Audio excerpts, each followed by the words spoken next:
Hello, so today I want to talk about the circle of control. What this really means is really focusing on the things that you can control within your performance.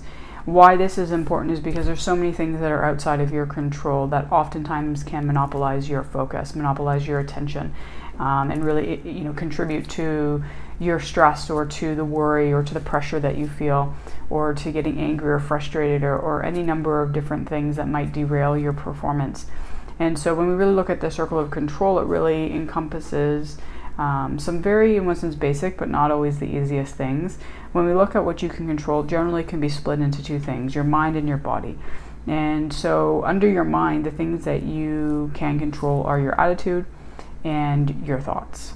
And those two things are exceptionally important, and they are exceptionally within your control, and they always are within your control. You always have control over what type of attitude that you want to bring to a situation. How do you want to respond to a situation? That's probably one of the most important attitudes that you need to look at, is how do you want to respond to the circumstances that you find yourself in.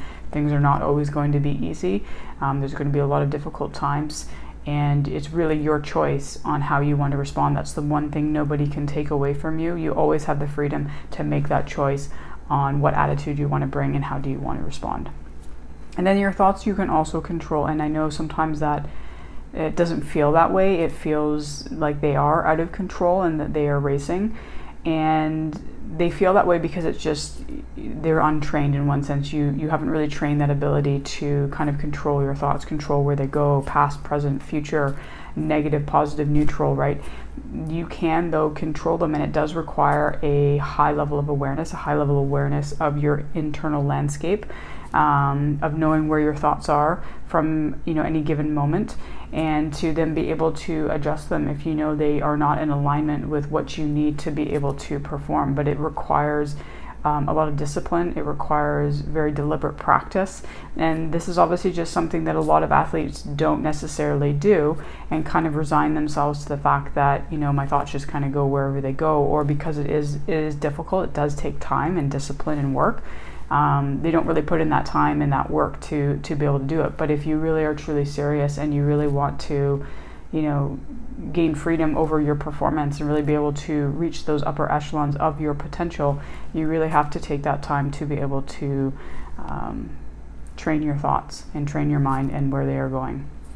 Then on the body side, you get to train your effort, and that is 100% controllable. You can control your effort. You can give 100% effort, or you don't give 100% effort, right? And what 100% effort looks like will differ from moment to moment.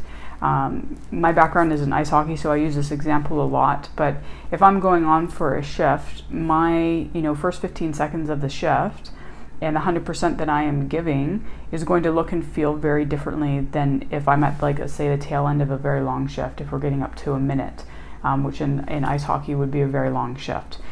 I can still give 100% effort in those last 10 seconds of the shift or 15 seconds of the shift, but it's going to look very different because my energy has been depleted, right? But I can still give 100% of what I have to give. And as I said, it looks very different than the 100% I have to give in the first 15 seconds of a shift, right? And so I think that's an important thing, is to understand you always have that ability to give 100% effort, but at the same time, it is going to look different. So you can't beat yourself up if when you're giving 100% effort one time, it looks and feels differently than another time, and maybe start to judge yourself for not giving more effort. As I said, it's always about you can give 100% of what you have to give. And that is not just physically either, that is also on the mental side as well. Are you giving 100% effort to the things that you can control, to the things that are going to help you both physically and mentally be able to perform at your best? So it's not just within a competitive setting, but it's also outside, within practice, within your training. Are you giving 100% effort of what you have to give? Sometimes that also includes rest and recovery. Are you giving 100% effort to those elements as well? If you are not, then you don't have as much to give when you come back around to the actual physical exertion side of the equation, right? So every element of your performance is very, very important. They all have their time and place, and you have to give 100% of what you can to that. Like, give everything you can to your recovery. Be able to do as best you can with that, or to resting, right? Really, truly rest when that time comes, rather than maybe doing it haphazardly and therefore not really giving yourself the best opportunity to come back with full energy when you now have to do those physical exertion parts of the equation. Then the other thing that you do get to control with your body is your actions. And your actions are the steps that you take. What do you do? And this is very, very controllable. It goes back to even what I said about your attitude. How do you want to respond? What action step are you going to take in that moment?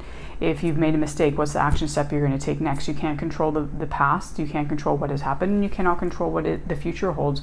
You can control what is happening in this moment, and what action step can you take to help you align yourself as best you can to being the athlete that you want and need to be in that moment, both physically as well as mentally. So, action steps can look very, very different depending on the situation and circumstance that you find yourself in.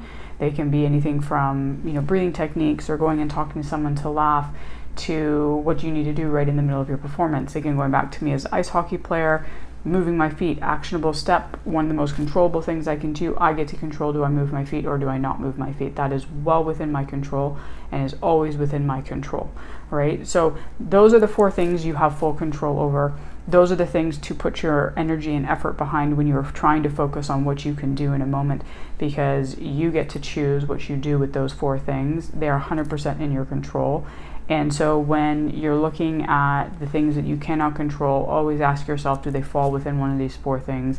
Is it 100% controllable? If not, refocus and try and find those controllable elements.